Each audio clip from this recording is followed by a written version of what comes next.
All right, it's all for naught.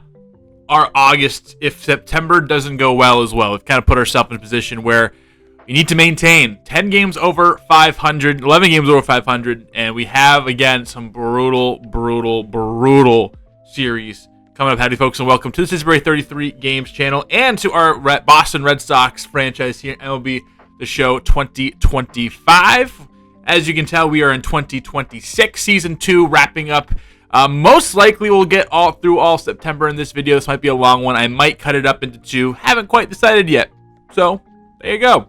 This is the live commentary portion of the video if you haven't figured that out. Either way, it seems like a pretty great big series here in Tejas. We got Tampa Bay, which needs to be a win.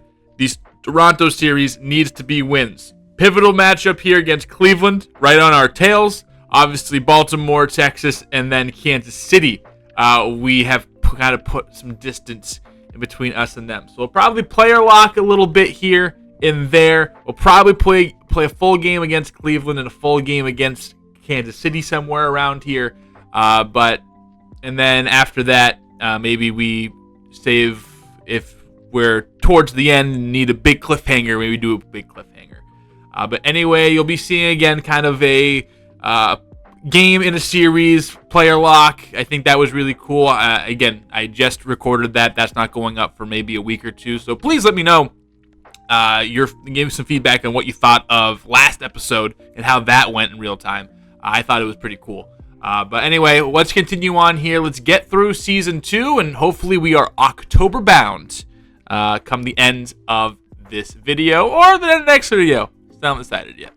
But before we get into it, make sure you like, subscribe, do all that fun stuff. Again, support on this series has been awesome. I was kind of doing some numbers, and basically every episode we've had of this series has outperformed all but like 3 or 4 episodes of our Rockies series. We did over 100 of those, so really appreciate it. Really appreciate you rocking with me, obviously. As the series goes on, support dwindles, but you guys that have been watching, been rocking with me, been liking, I appreciate y'all so much. So, are we making the postseason? Comment right now if you think we are, and then we'll come back to the end of the video and see if we did. Let's go.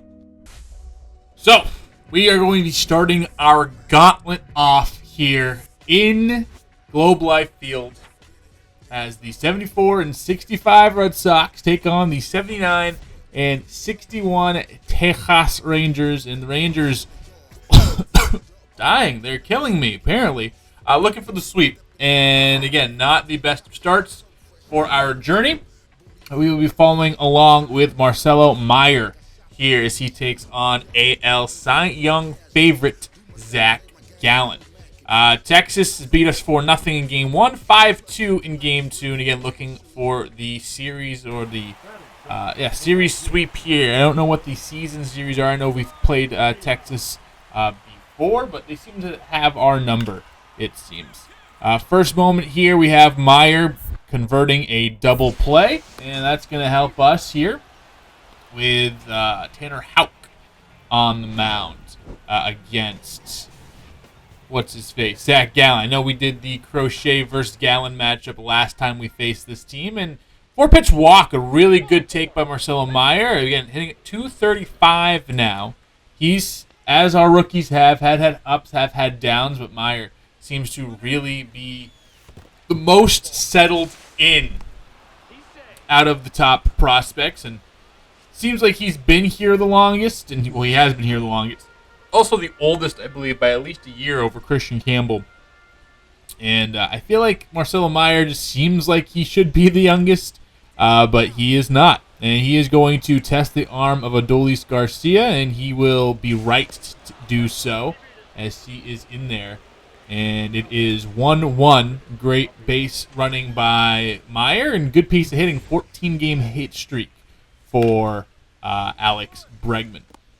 And a ranging play to third base, and he has to throw cross-body. And Marcelo Meyer, there were some, is the defense going to stick speculations early in his career, and he's played just fine, it seems, on our end. Knuckle curve, he misses. There was a lot of Corey Seager comps with his bat. Clearly, the bat hasn't been all there.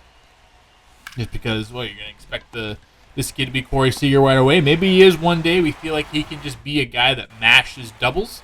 But the defense has been awesome. The defense has been stout. He's been consistent at the plate for the most part this year. Not a high-level bat, but a league average bat probably, and especially for his position, his age, we'll take it for his first go-around. Grounds out to end the game, and the Rangers do complete the sweep, unfortunately so.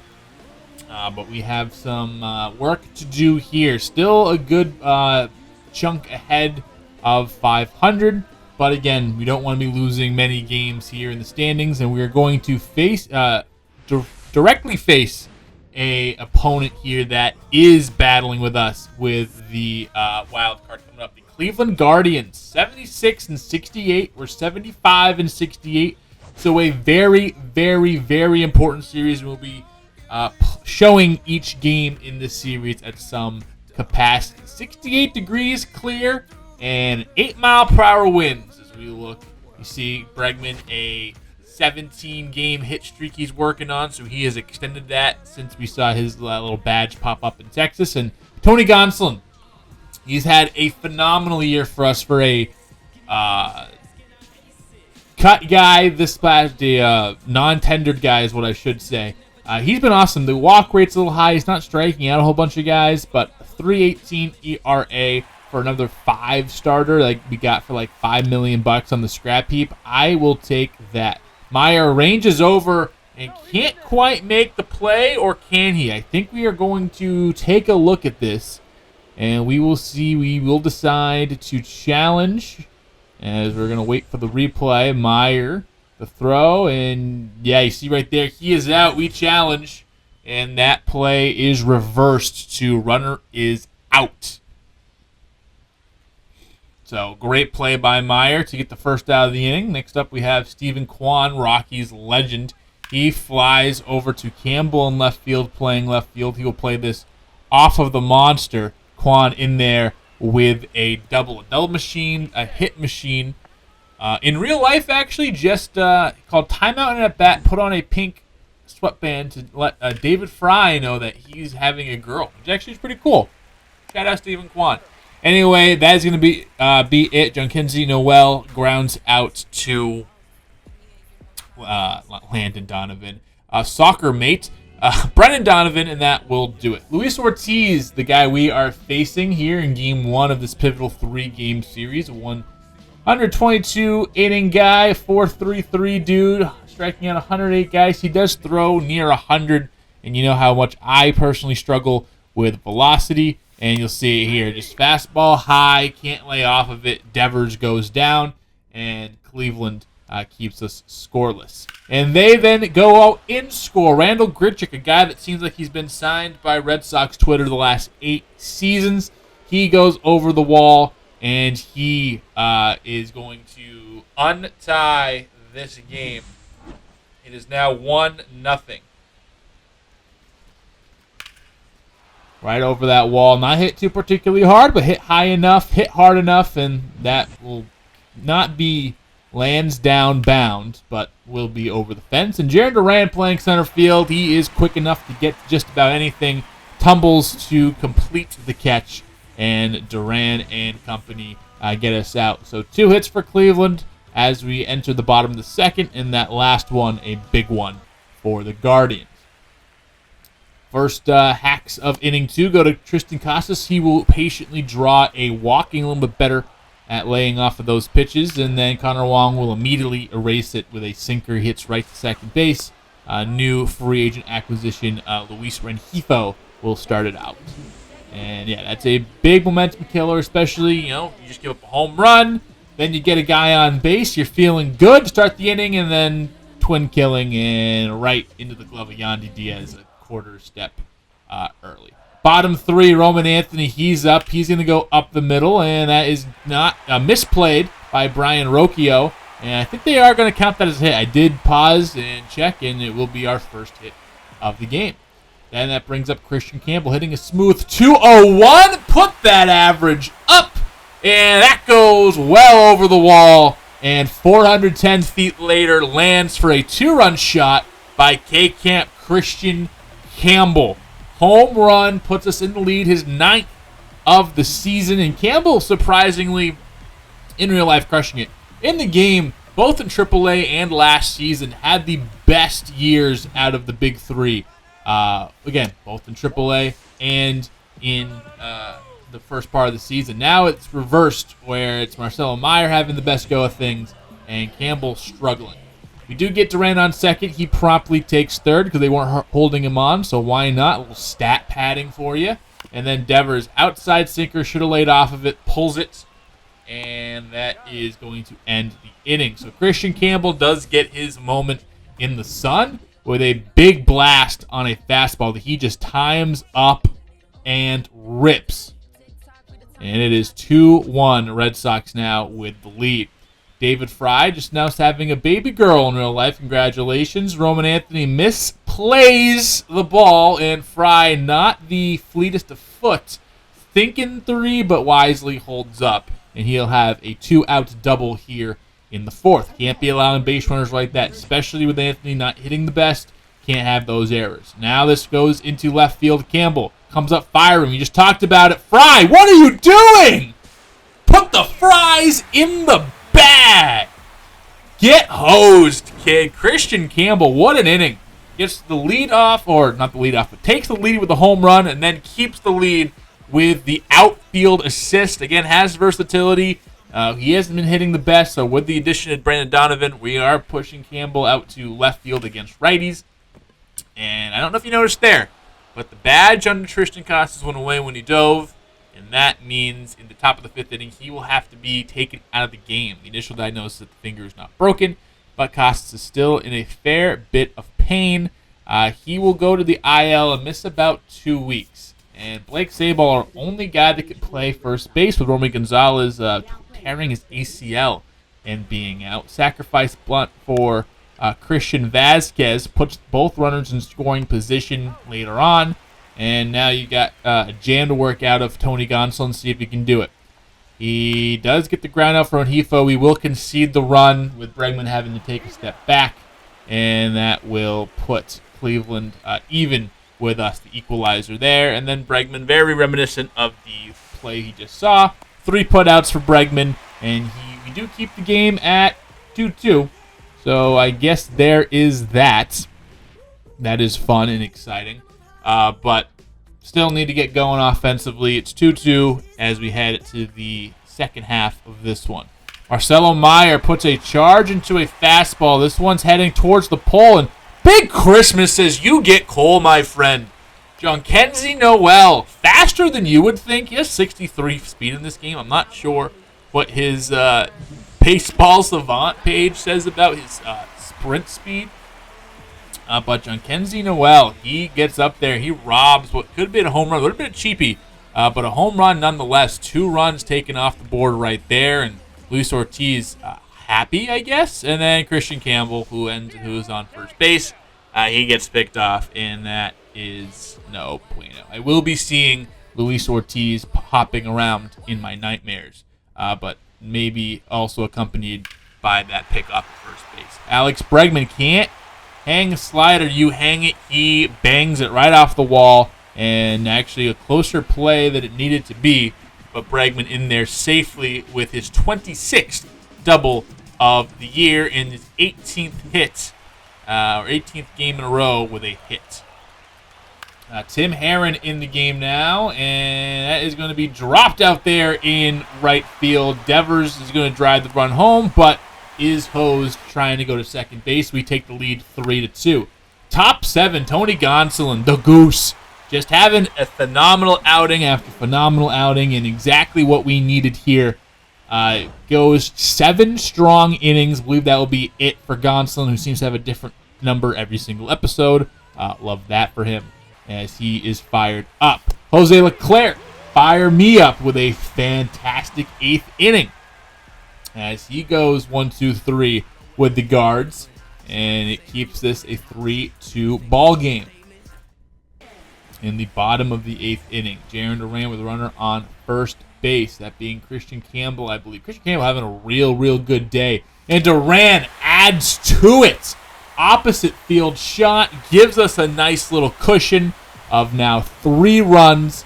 And Jarren Duran waves to the bullpen, waves to the crowd.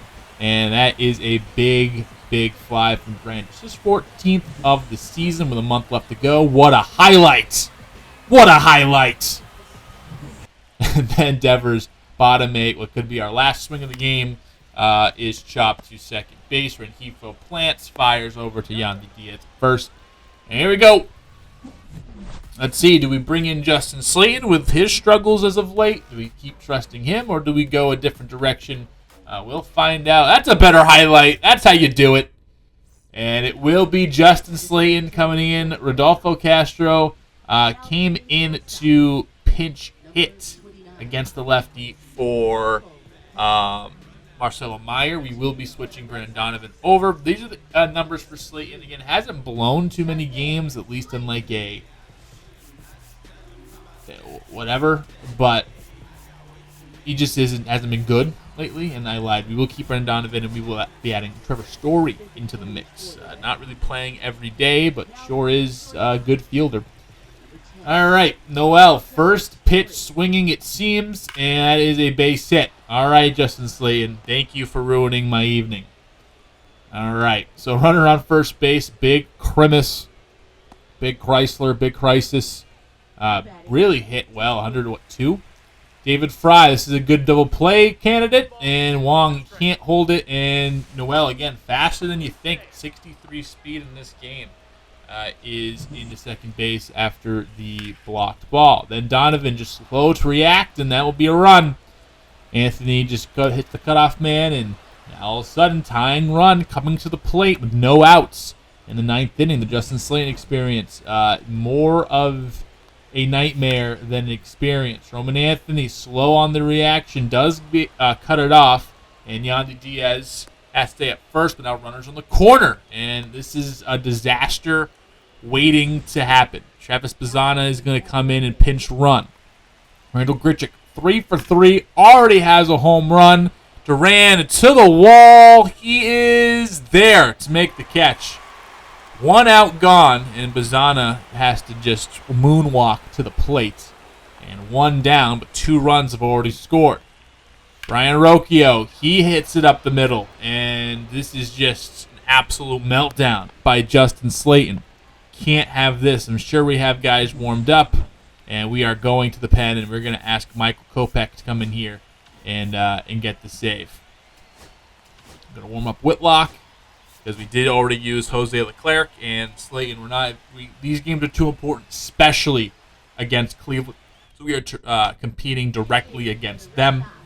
So Kopech come in. He's been great. Had that shoulder issue like early June. Thought we were going to lose him for the season. Ended up only losing him for a couple months. And that ball drops in front of Roman Anthony. And then everyone's safe. What the fuck? Come on, guys. Let's just get out of here.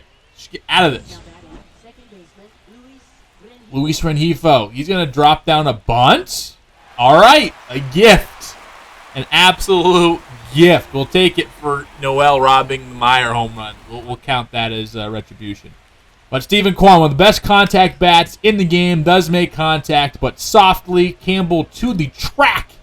And with the bases loaded, 2 down, only up by 1 run, we finally end the inning. Good God, man. We do end up making the playoffs, which we will find out at the end of this episode how our season ends. Holy shit, who are we going to throw out there? Slayton hasn't been doing anything good as of late. Do you trust Kopech or Leclerc? Hopefully. I don't know. Maybe. You could. Oh, jeez. We got the win. We got the win. We will be staying here in Boston, taking on Cleveland, as we will be, through the eyes of Blake Sabol, now thrust into the first base job with Tristan Casas out for a little bit. We are now a half a game up against Cleveland. The correspondent transactions was Sabol over to first, and with Sabol playing first base, we did bring up Carlos Narvaez to play a little backup catcher, and also has first base flexibility as well. And most likely with what's-his-face going to arbitration. Probably have Narvaez be our backup catcher going forward for a bit. And Tanner Bybee has been absolutely incredible for Cleveland, and that is the matchup as Blake Sabol in limited action has been good, especially when he hangs circle changes over the middle. And Sabol, this is going to touch the triangle. Even Devers' 40 speed out there is going to be enough to score. And Sabol thinking 3. Look at Blake Sabol. The greatest hitter in Red Sox history, apparently. If you take into account that one at bat. And he is in there. Then it takes a walk on Tanner Bybee, and he was saying, why the hell were we showing him off before pregame? He's absolute ass! Would have had a double here, roped it, but a good dive by Diaz to keep the runner at bay and the ball in the infield. I'm counting that as a double. I'm just going to count that as a double. Now playing first base. How is he going to fare in first base? Give him the Gold Glove now. Over to second base. Leads Meyer perfectly. Gets back. Scoops it out. Yeah, this is the greatest Boston Red Sox in the history. This is what Tony C would have been if he didn't get beamed in the cornea. And a great double play by... Shout out anyone watching this video knows who... Let me know. Do you know who Tony Conigliaro is? One of the, I guess, older Red Sox fans know him. But if you're a Red Sox fan or a fan of baseball watching this, let me know. Do you know who Tony Conigliaro is? If not, look him up and tell me. And just say, oh my God, if you've watched that story and saw how his career ended. Anyway, 8-8 game, bottom 9. Christian Campbell, can you be the... No, you can't be the hero. He had an incredible game last game. And strikes out with a big chance to win it for us here. And Blake Sabol, nasty, nasty block. That's why you put the catcher at first base. Keeps us alive. And it looks like Cleveland ends up winning that one. And they do 9-8. No, we win that one 9-8. Whoa! All right. Shout out me not actually presenting how this game went even slightly good. But Tanner Bybee starting again. Cleveland said, we need a win. We're throwing Bybee again. Back-to-back days. Yikes. Why would you do that? All right.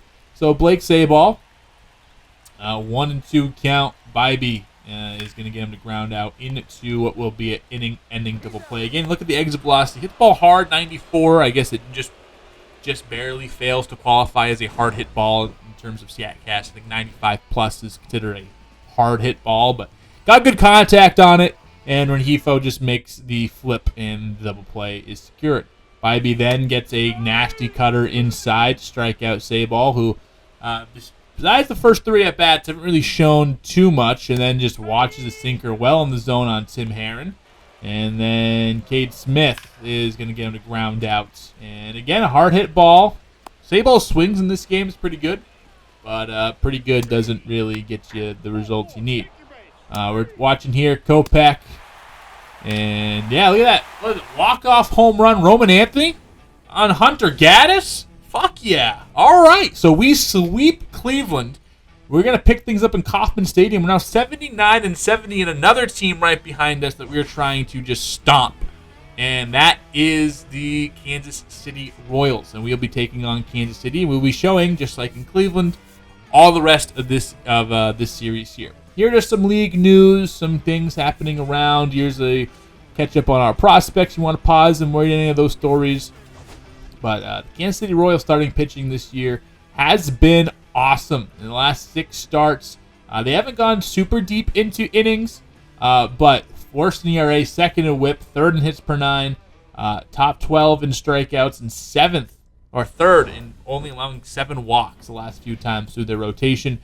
So the Royals have been pitching as good as they ever have, and that leads me to believe it's going to be a very tough day, especially when we're facing the ace of the staff, Cole Reagan's 3.56 ERA, 172 strikeouts in 164 innings. Him and Garrett Crochet are going neck and neck with Tarek Skubal for that strikeout crown.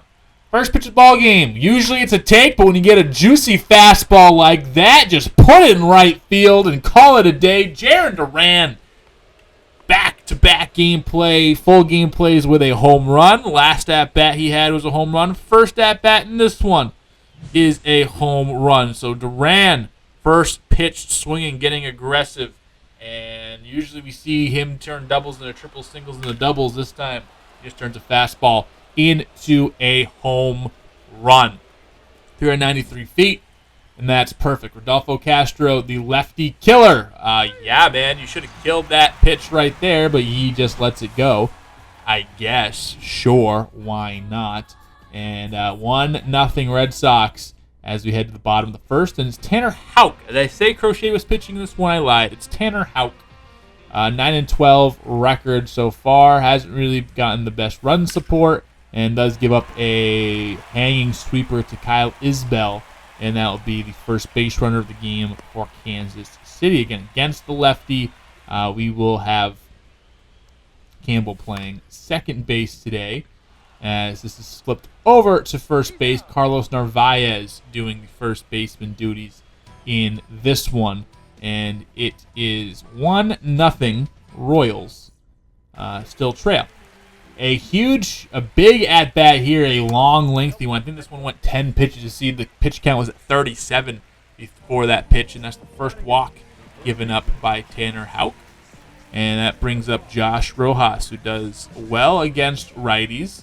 And first pitch swinging on the ground to Bregman. He can't get it. Castro dive, keeps it out of the infield, and now there is a runner in scoring position, and Sal Perez as Rojas gets a base hit. Drew Waters, however, can you bring him in? No, you cannot. Tracked down by Jarren Duran, and that will end the second inning. So things getting a little dicey for Houck, but do not worry, do not fret. He is the best pitcher yet. That's a lie.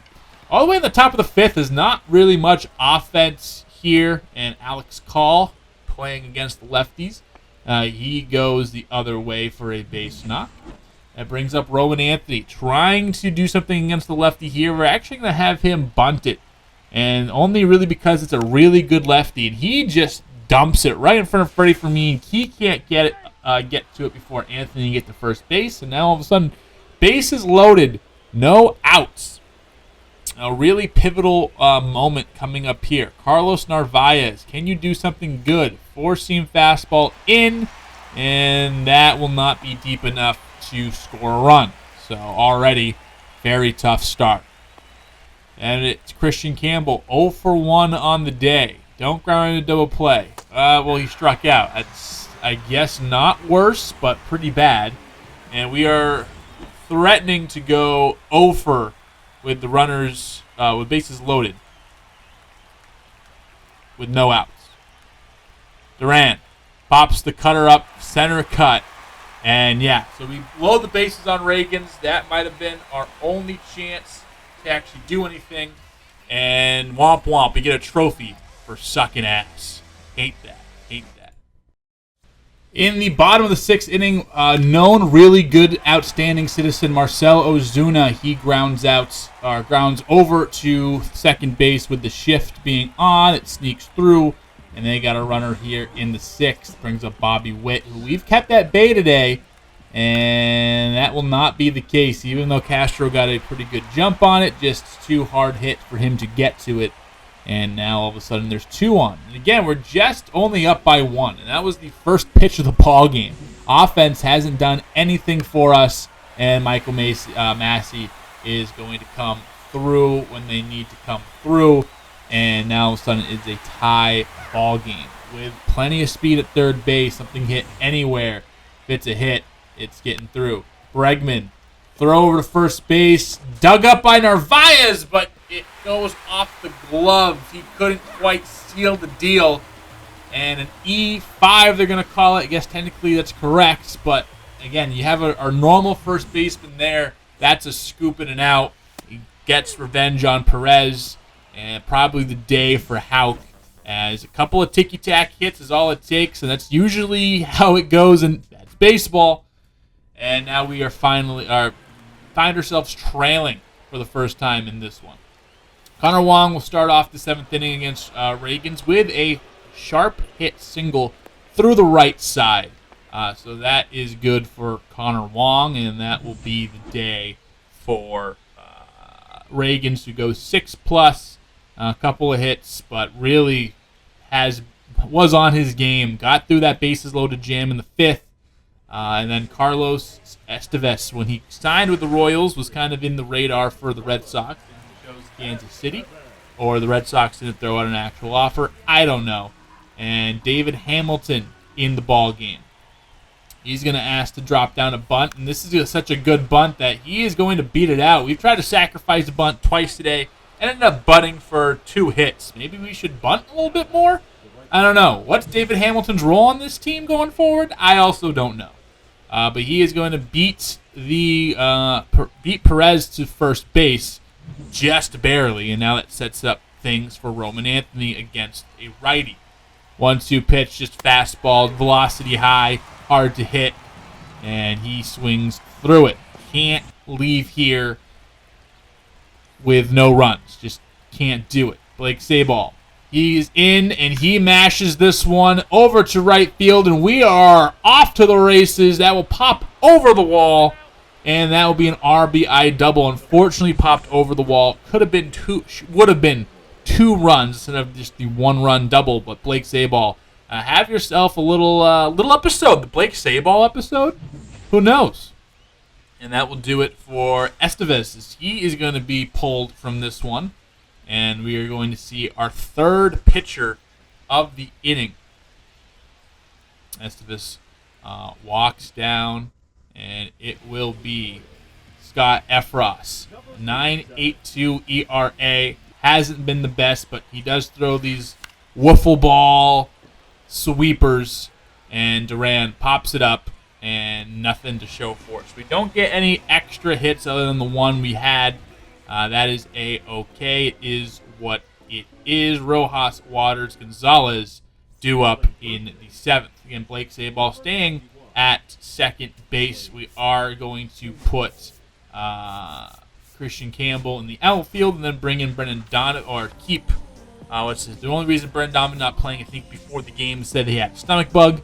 So we are going to kind of try to give him the off day as much as possible. David Hamilton and Christian Campbell will swap places, and Brock Burke will come out the lefty. He's been very solid, 80 games, doing the darn thing. Lawrence Gonzalez, who we saw in AAA for the Royals in the minor league episode, he is going to smack one to David Hamilton, who makes the play. Rafael Devers against Lucas Urseg, the converted third baseman outfield prospect for the Brewers, ends up throwing 117 miles per hour for the A's, and then they promptly dump him to Kansas City, who needed him for their playoff run last year, and a double for Devers as he was able to catch up to the Heat. And Connor Wong, focused on the Heat too much, gets a slider, and that's history.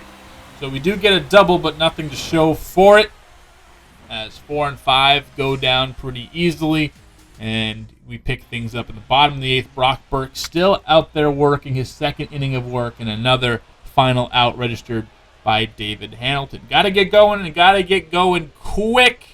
Let's see if we can do it here in Kansas City. As again, things tied 2-2. Chris Bubich, who's been absolutely filthy out of the closer spot for the Royals, comes in, 3-2 count, and Sabol watches a fastball at the knees. And that is going to put Kansas City in a position to try to win this thing. We're going to counter with Miguel Castro, the sinker baller. We're not going to let any home runs. You got to string up a couple of hits off of him. And Rojas was up for the challenge, and he gets one. Duran just, I don't know, yelling at fans again in Kansas City. Who knows? And finally, we get out of it. David Hamilton, great reaction time. Flips over to first base. Sabol, oh my God. I said we got out of it. We didn't get out of it. I lied to you, the viewer, who I trust so much. And that's our 2nd time we couldn't dig a ball out of the dirt at first base. We're not even going to try to let them put this game in our hands, or put the game in their hands, as Castro goes the short way to Hamilton. But that could have been a disaster. And two errors, both on failed picks at first base.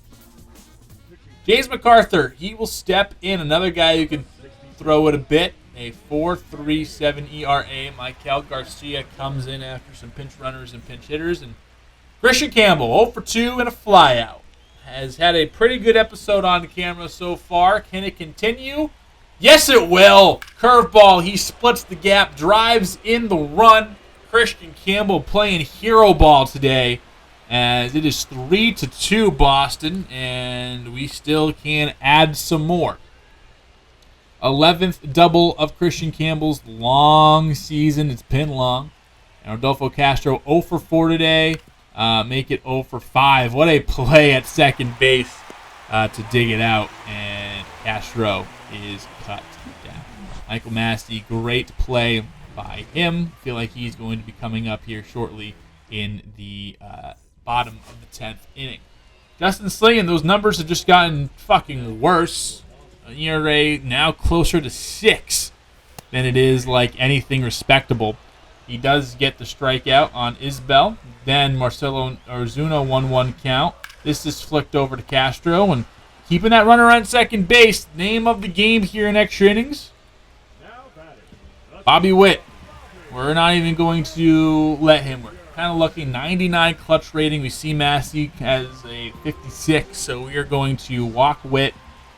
Fine. Putting Witt on here kind of scary, but I'll take my chances. Bregman, race to the bag. It is over. Christian Campbell playing hero ball. Jaron Duran, first pitch, home run, and the offense doing just enough. You got to give credit to the pitching staff again, just holding Kansas City just 2 runs all day, keeping Bobby Witt Jr. To do as little, cause as little havoc as possible. Slayton does pick up his 40th save, but still very concerned about the overall numbers for him. But yeah, Red Sox win this one 3-2. Very pivotal, and we will stay here in Kansas City. Let's follow around the hero of game number 1 of the series. It's going to be Christian Campbell we'll be taking a look at, and we'll see. Again, Kauffman Stadium, and now we're a nice little 3-game cushion against the Royals, at least in the win column. Campbell outside fastball. It is Alec Marsh he is facing in game 1, and can't get the lead here with some runners on. It's now 5-0 when Michael Wacha steps in to face off against Campbell, and former Red Sox legend Michael Wacha strikes out Campbell. In the 6th, Wacha gets him again. Another slider on the outside, just a little bit ahead of it. And then pop this one out. Angel Zerpa behind on the fastball. And Campbell a quiet 0 for 4 with a couple of punch-outs. And we watch the rest of this one. And Whitlock in there to close things out. So we pick up the second game of the series against Kansas City. Move further away in the standings. And now all of a sudden you look up and shit, we're catching up to New York. You could be looking at the second wild card spot. If things continue to go, we're getting hot at just the right time. And now for the final game of the series, looking for a sweep and trying to sweep back-to-back AL Central opponents that we really needed wins against. And Kansas City falling closer to 500 as we continue our lead again. I think with a win today, we will smash the win projected total they gave us on opening day. I believe they said we were going to be an 81-81 team. Well, right now I think we're sitting at 80 wins. So that would be awesome to just prove the haters wrong with a couple of weeks left to go. Unless we lose like 60 games in a row. That would suck. Jordan Montgomery, we're going to ask him. He's been great all year. The surprise of the team, him and Tony Gonsolin kind of were upset we didn't get those aces. We found those two guys at the bottom of the free agent pile, and they've been great for us. Christian Campbell makes the final out of that inning. It's batting 198. Hasn't been too good. And four-seam fastball, he is just behind and under and pops it up to behind second base for the out. Then he finally gets a good pitch, a good swing on something against the lefty, and Campbell rolls all the way to second base for a double with 2 outs for K. Camp. Christian Campbell. That's finally a real good swing from him this series. We do find ourselves down 2-1 next time we see him. We're going to go over to second base. It's going to be a tough turn, but we need to turn it to keep the run from scoring, and we are just behind. With the Sturdy Ruiz running, there really aren't many double plays to be turned. But then we see him again. James MacArthur strikes him out. He was the guy who hit the double off earlier to win the game in Game 1. And then we had the lead at that point. Have the lead again here, 6-4. And oof, Scott Efroth making him look silly. And Campbell now with this game out of reach, 10-4. Can we add on some insurance? And no, we can't. Caught up with the fastball, but much like the one we saw a couple at bats ago, this one just right behind the pitcher's mound. Well, we will watch the rest of this with a 6-run cushion. Zach Kelly having trouble. Miguel Castro does not. So we sweep Cleveland. We sweep Kansas City. And now let's just see how the rest of this month turns out. Again, we can really make a big push here, or we can fall. Let's see what happens. Ryan Bayo fracturing his hand right before the playoffs are about to start. Not what you want to see. We're going to throw Bayo on the 60-day DL and losing that game against Minnesota. Right now, just kind of an update. We have clinched a postseason appearance. We will, at minimum, be in the wild card, and we're going to simulate the rest, go over the stats, and kind of set that up. But with that sweep of the Royals, sweep of the Guardians, we kind of pushed them away from us. The Tigers and Astros stalled, and it was just us, the Yankees, and Rangers making moves. So we will be playing October baseball here next episode. Let's make this necessary pitching change, and be back in just a second. We're going to move up Sam Bachman, I guess right now, probably is going to get pushed down when the playoff roster comes up, but Sam Bachman is going to be taking that role. He was awesome. He deserved it. Alex Call tore his groin here at the end. What is going on? I'm so glad we're done with Minnesota.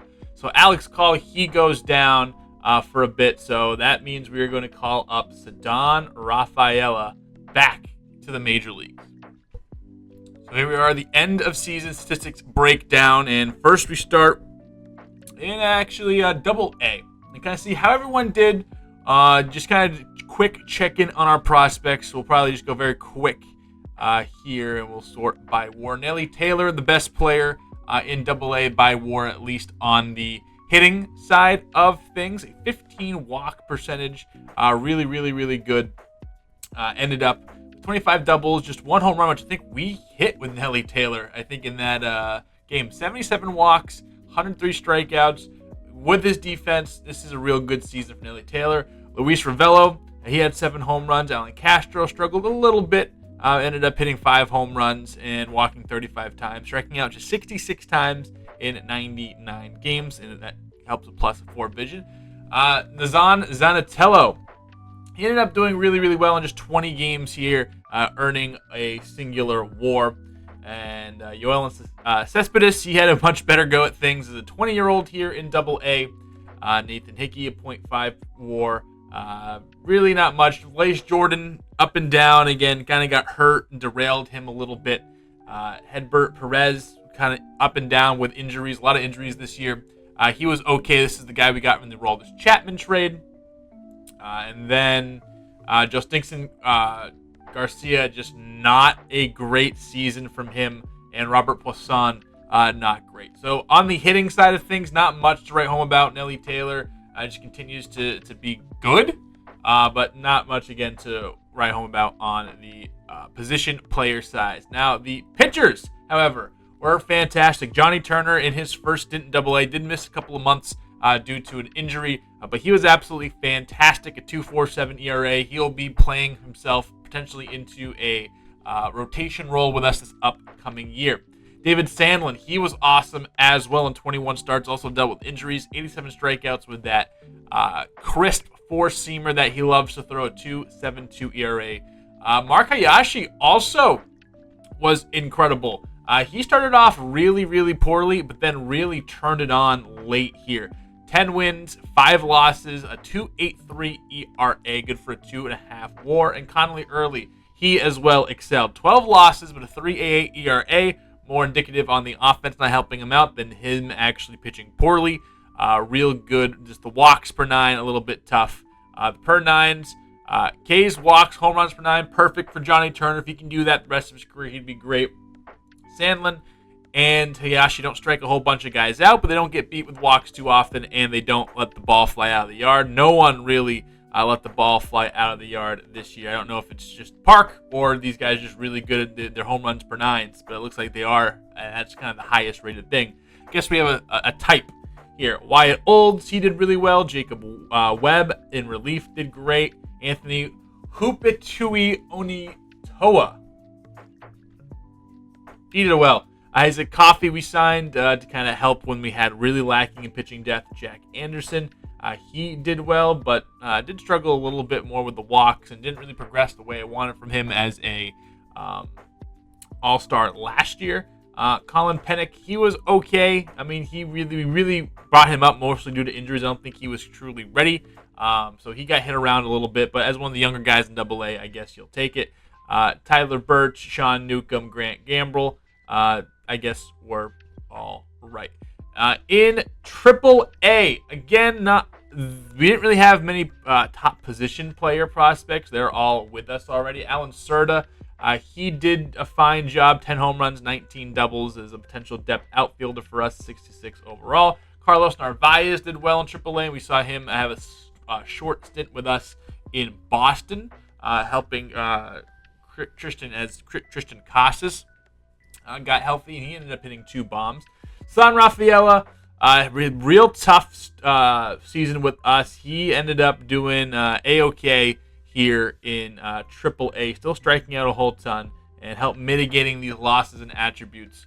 But maybe he is someone that we bring back up just for defense here in a bit. Anthony Siegler was good. Carlos Cortez was good. Again, no one really to write home about. Mikey Romero played 39 games in AAA. He did all right, held his own. 22 years old. This is a guy that I'm really excited for. I think he's made some big jumps this year.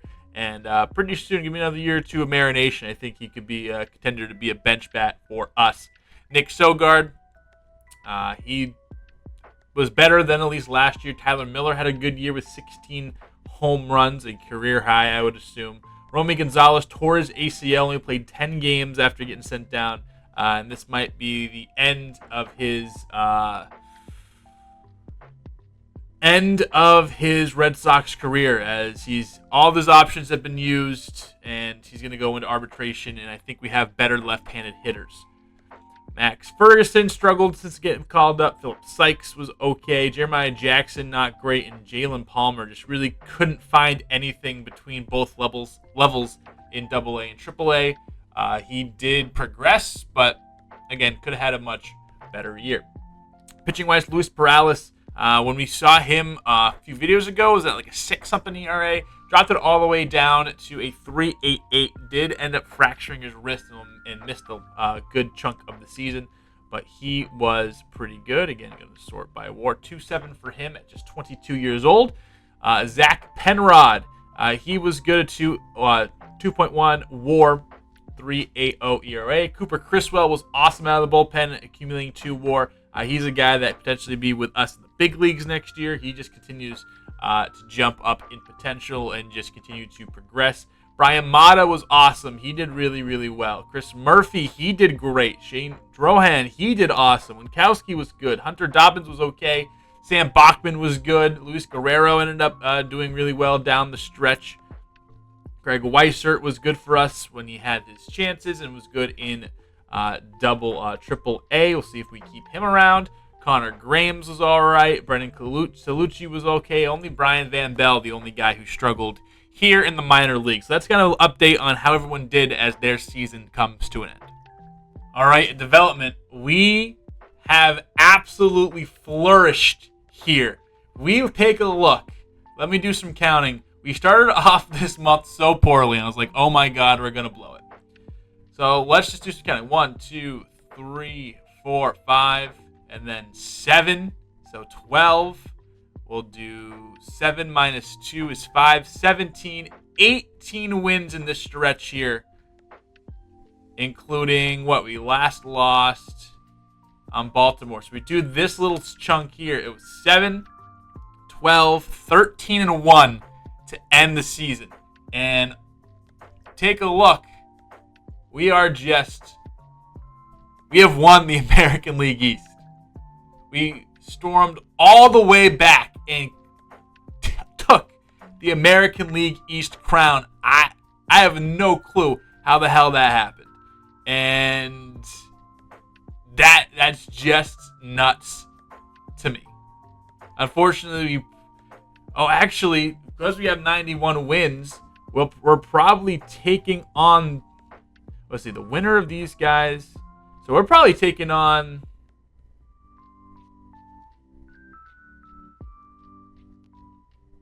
I don't know how the playoffs was going to go. We might get Texas, or we might get, I think it's, I don't know. We'll see who we fight in just a minute. But here we go. Let's look at the statistics for our team as we wrap up season number 2. And what a season it was. Rafael Devers with a 6-WAR campaign, 32 doubles, 46 home runs, 117 RBI, 84 walks, everything going up, strikeouts going down, 941 OPS, 6 WAR as a DH, just off hitting alone. He was worth 6 runs. Rafael Devers continues to go up, and he is incredible. Jarren Duran finished with a 4.7 WAR. Played about the same amount of games as he did last year.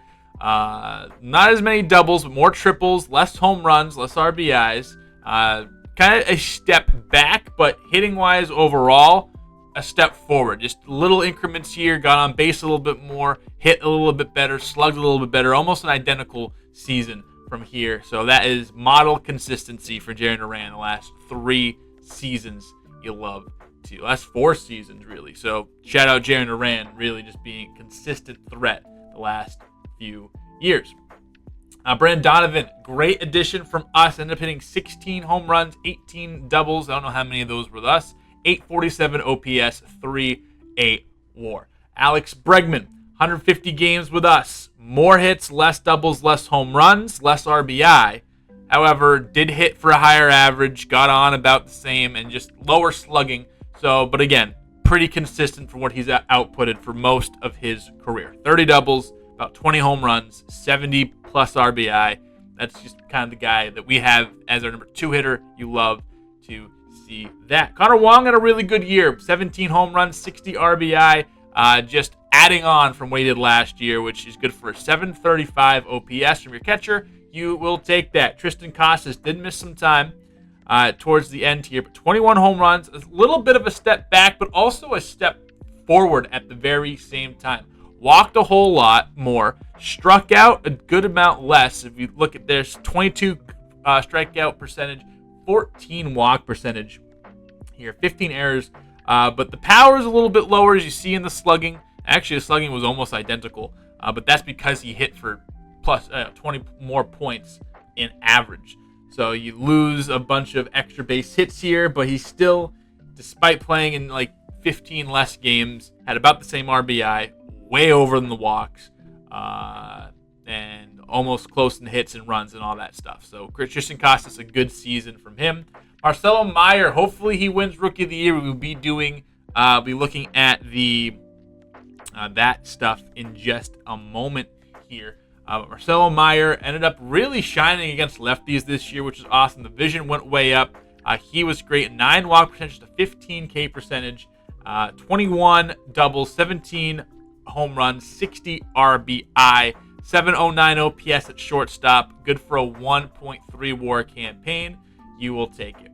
The curious case of Trevor Story, when he did play, he was all right, I guess. I mean, with the defense, he helped amass 1 singular WAR, but just not a good contract. We might be trying to get rid of it however we can. But, Trevor Story just, I don't know what to say.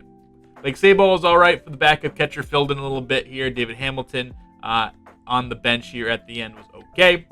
Adolfo Castro, I guess didn't hit lefties. Let's see what his numbers are against lefties. Against Righties hit 233, and then against lefty just hit 200. Things still kept moving up, but actually fared better against righties, it looks like. But he was okay. Alex Call, not that great. Sam Rafaela, again, didn't play a whole bunch. We actually threw him into the starting lineup, and truth be told, we're probably going to start him in the playoffs because Christian Campbell just really never got it together. 11 home runs, 14 doubles. He had moments, had spurts, 585 OPS, but just really wasn't the guy. And Roman Anthony ended up being statistically our worst player, but plus 13 contact against lefties is nuts. He really jumped up and now kind of a league average against lefty, which is nice to see. Everything steadily moving up.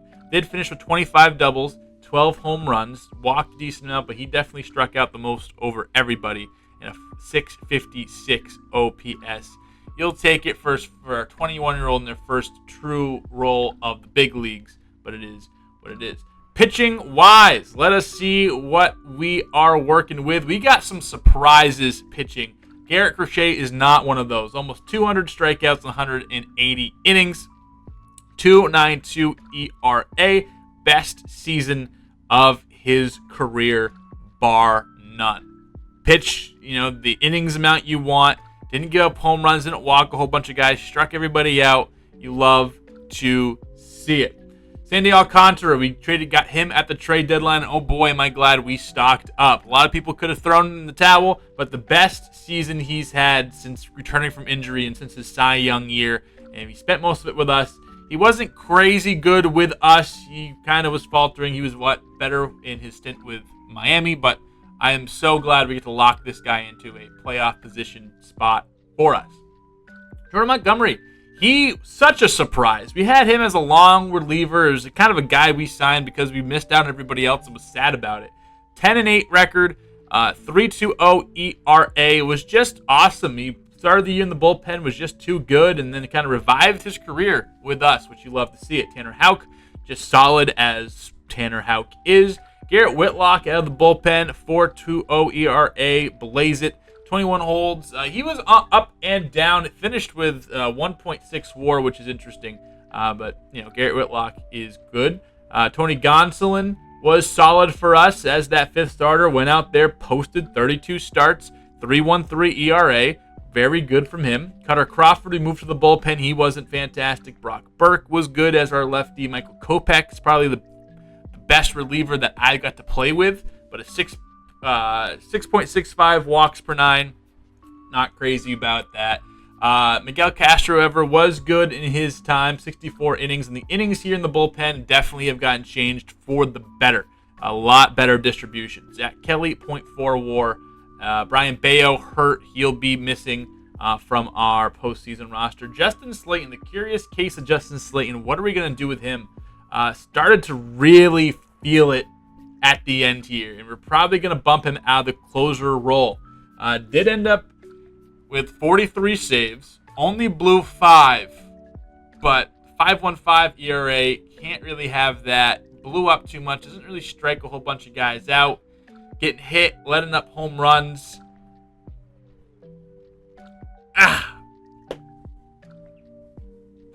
I don't know, a reliever probably. And Jose Leclerc, negative whatever WAR, but I thought he was a little bit better than that. Walked a decent amount of guys though, and that's what's really bogging him down. So we'll kind of have to figure that stuff out.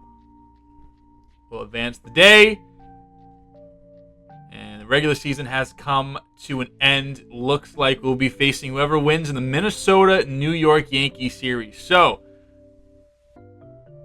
we avoid Texas and Baltimore. We get a Yankees playoffs, and we're just going to do this to look at league leaders and stuff and all that, and then we'll be back. So again, who ranked best for us in batting average? Anyone in the top 10? We have Duran, Devers.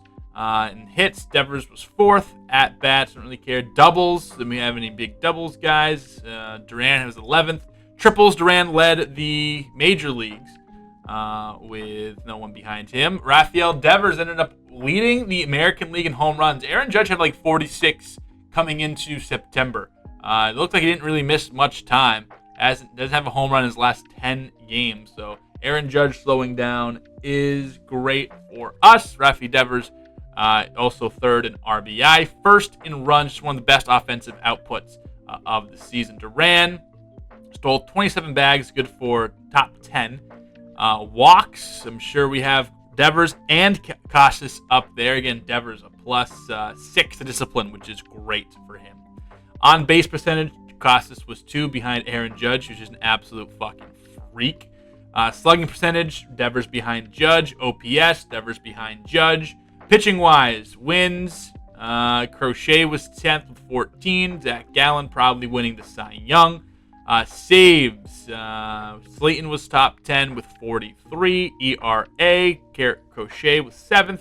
Home runs allowed, Crochet 5th. Shutouts, only 2 all season, Shane Baz and Garrett Cole, so they did also tune that a bit. Garrett Cole starting to decline a little bit, which makes sense. Strikeouts led by Garrett Crochet. Complete games, we did also throw a complete game, not a shutout, with Sandy Alcantara. That was fun. We had 3 200 inning pitchers, and Whip, who was our best Whip. Looks like we didn't have anyone in like the top 20. Pitching war, Crochet finished in 3rd. Batting war, Devers as the 5th best position player. In the National League, you have Will Smith lead in batting average. Shohei Ohtani, the most hits. This is what he did as a pitcher. This is what he did as a hitter. Ridiculous. Just absolutely crazy. Doubles was O'Neal Cruz and Jackson Churio. 2 young studs in the National League Central. Jung-Hoo Lee. Shout out Jung-Hoo Lee. Very, very good there. Triples, Bryson Stott. Home run, Shohei had 50. No one else had 40. Juan Soto. How is this contract looking so far? So good. Doing Juan Soto things.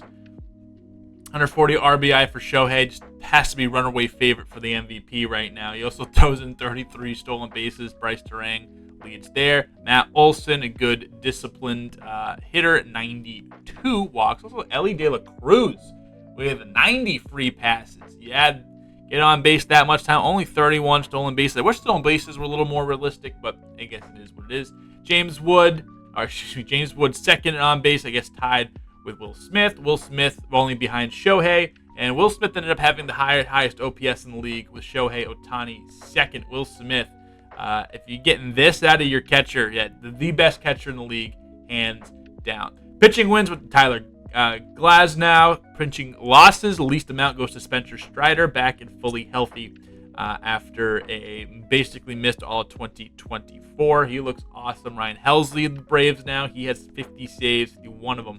Roki Sasaki, a 2.51 ERA, is already up to a 93 overall. That's scary. 4 shutouts.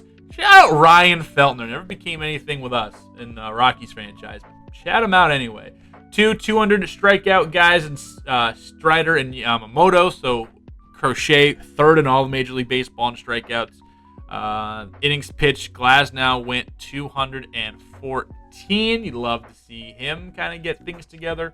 Aaron Nola, 35 walks allowed, the least amount.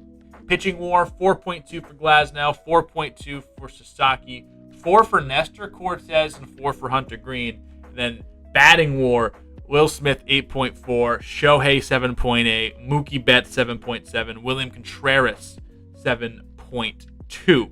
And if you look at Shohei Ohtani, he had 2.7 war as a pitcher, and that's 7. So he was basically 11 war player this year.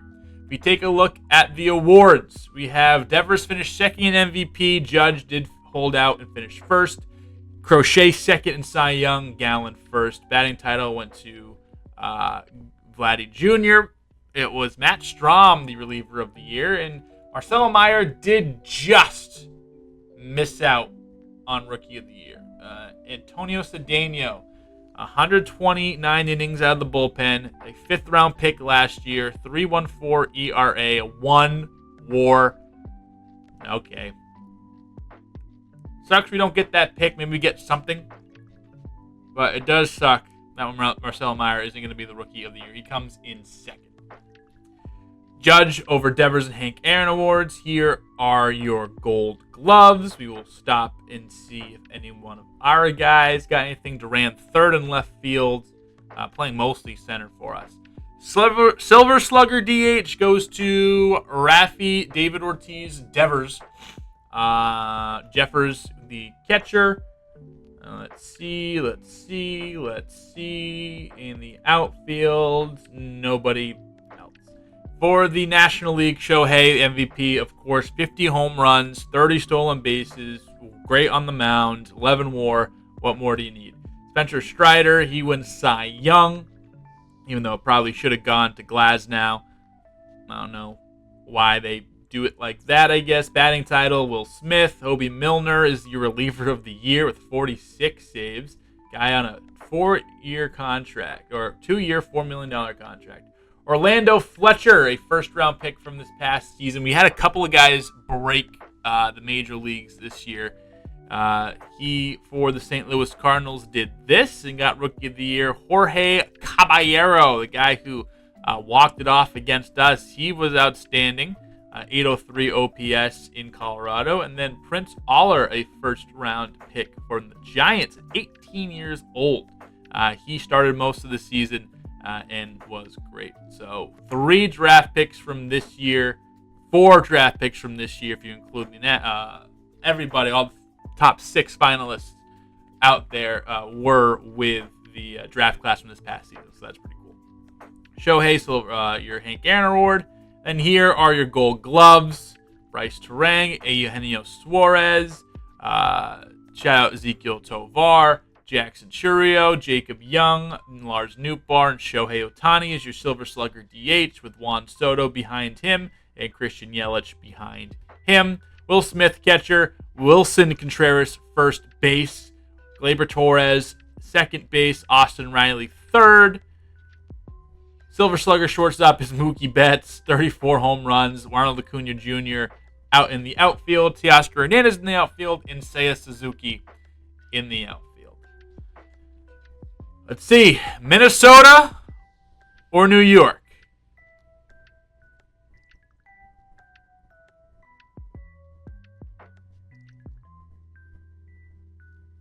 Give me the Yankees, motherfucker. We'll see you next time. October. Sox, Yankees. What more could you like?